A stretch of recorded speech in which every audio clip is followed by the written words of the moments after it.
Good evening and welcome to the Schimmel Auditorium at Pace University, where we're broadcasting live from Left Forum 2012.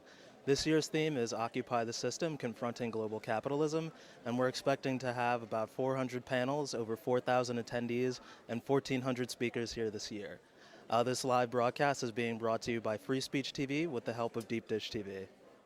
We have a special guest who will be our first speaker. He is Nnimmo Bassey, is the Executive Director of the Environmental Rights Action Friends of the Earth, Nigeria, and Chair of Friends of the Earth International. He also coordinates Oil Watch International, a global South network that campaigns against human and environmental abuses related to the oil and gas extractive activities. He co-founded the Environmental Rights Action in 1993 in response to widespread environmental degradation and human rights abuses in Nigeria. Bassey has authored books on the environment, architecture, management, and poetry. His poetry collections include We Thought It Was Oil, But It Was Blood, and I Will Not Dance to Your Beat. His latest book, To Cook a Continent, deals with the destructive extractive activities and the climate crisis in Africa. He was a recipient of the 2010 Rights Livelihood Award, and also known as the Alternative Nobel Prize.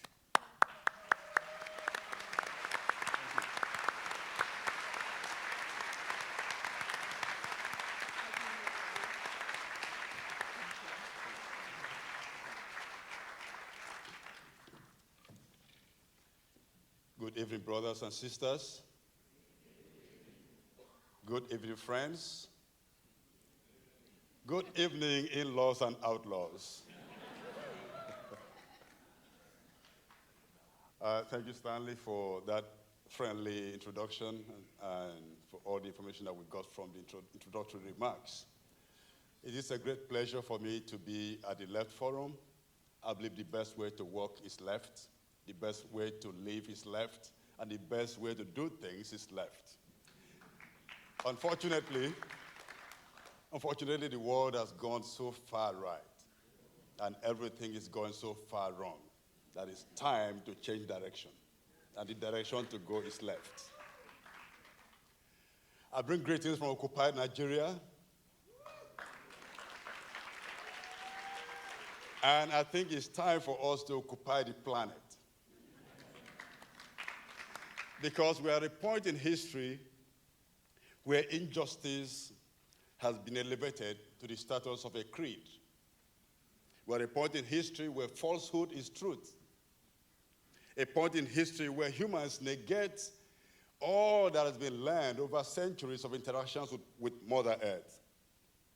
We're at a point in time when imperialism doesn't come like sheep in wolf's clothing. It comes with fangs extended and claws stuck into your back. We've got to a time where wages are so poor that for the reproduction of labor, workers have to subsidize with their own blood.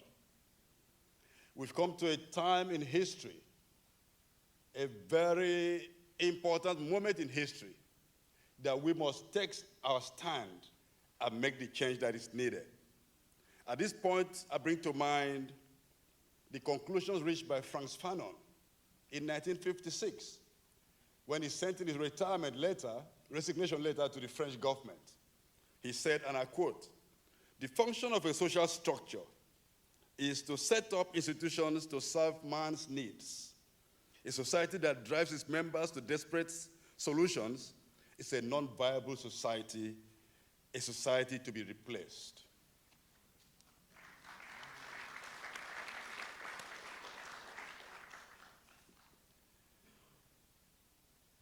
We cannot watch while the 1% fat cats continue to wallow in and feast on the misery of the 99%. We cannot tolerate a system that sees 1 billion people go to bed hungry every day, and about 2 billion go without electricity.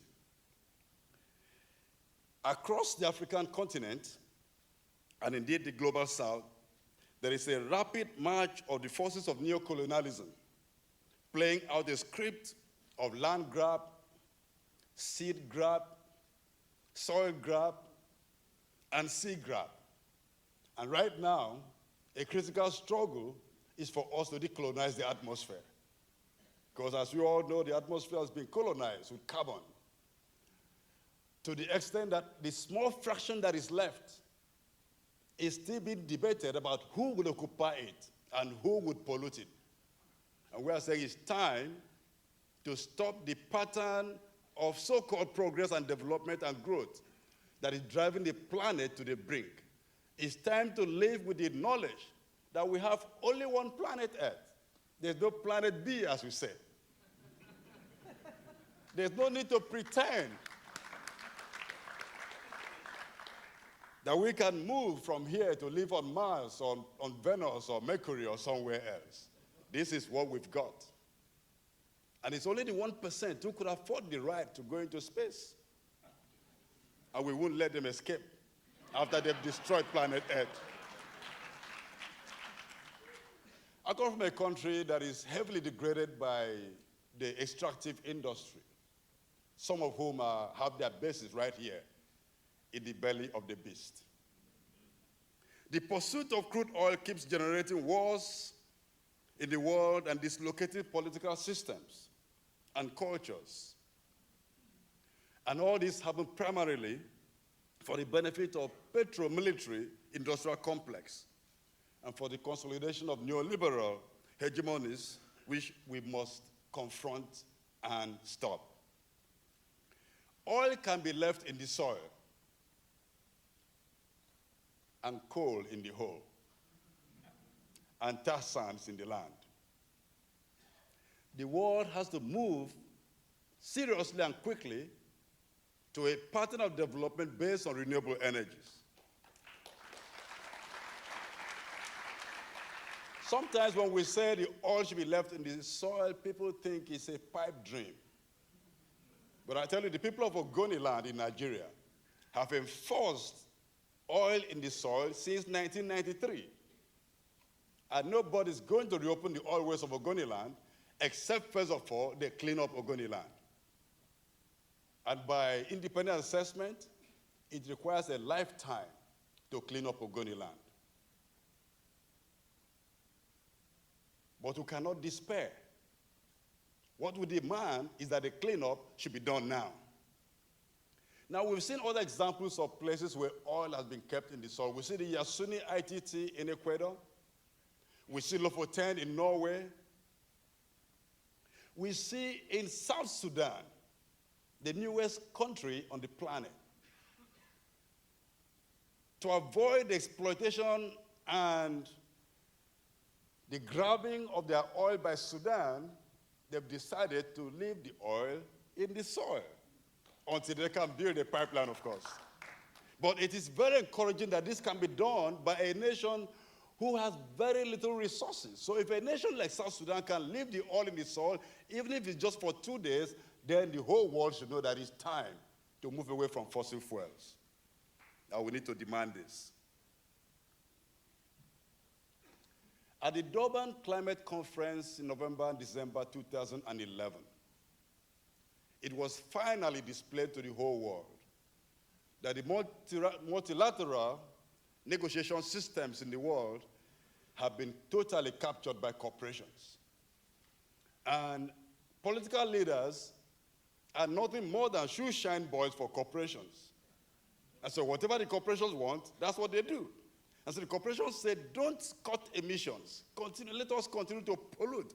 And so they say, okay, we're going to cool down till 2015 before we begin to negotiate again. And maybe 2020, we can begin to put what we negotiate into practice. What a shame to political leaders in the world that they will resort to kicking the can down the road, while poor people, vulnerable countries around the world are already heavily impacted by global warming. When Africa is impacted with desertification, famine is already taking root in parts of the continent, and small island states are already going underwater. Climate refugees are not imaginary people. And so the political system must be liberated from the clutches of transnational corporations.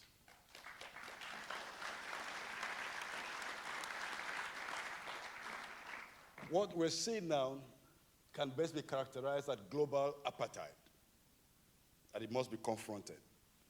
When leaders abdicate their responsibility to protect and cede their authority to corporate hawks, it is time for us to forge new ways and processes, not only for the emergence of genuine leaders, but also for the exercise of leadership. In a few weeks, world leaders will be meeting in Rio, Brazil, not to remember what happened in 1992 Earth Summit, but to enthrone market environmentalism. They're going to meet in Rio to set out the final parameters to commodify Mother Earth. And we should look at our leaders when they begin to move to tell them, look, we cannot accept using the planet as a tool or as an instrument in the marketplace, because we don't own the earth. We are all children of Mother Earth. It is really disturbing the way political leaders and the corporations have grabbed all the beautiful words that we used to know. Now I don't even know what the color green means. We have a green economy. You see trees as carbon stocks, not as trees. Forests, no longer as forests, but as reserves for carbon sequestration. What has gone wrong with mankind? I believe we've gone so far right, we don't even know where to turn back. And we need to encourage, we need people, we need marshals, left forum marshals, to help redirect our leaders who are lost in the jungles of capital. The word sustainable development is no longer recognizable. If I when I hear sustainable in official circles, I think of blindfold or anesthesia. Because we're doing something sustainable, so I go to sleep and believe them. And while I sleep, they are draining my blood. The pressure to keep minimizing government, have you heard that? Government is too big, we have to shrink government. What does it really mean? It means taking power away from the public realm and concentrating power in a few private hands.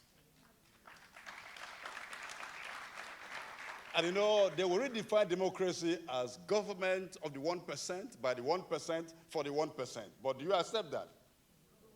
That is crazy. That is not democracy. In Nigeria, we will say them all crazy. Honestly, we've hit the bottom. And the only sane way to go is a path of harmony with Mother Earth. And we, the people, at this left forum, can and must provide the needed balance.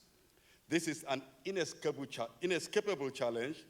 It's also a moral duty, and we must make it happen. We have seen the spontaneous uprisings from North Africa and in the Arab world. We have seen the growing global Occupy movement, and yes, the January 12 uprising in my home country, Nigeria, clearly indicating that people power must be regained and can be regained. Walking left is the right way to go. Let us work together in solidarity as we occupy the broken system, cause it to erupt, and enthrone people's sovereignty. The time is right, the situation is right, and it's perhaps the chance of a lifetime, and we have to seize the moment. I thank you for your attention.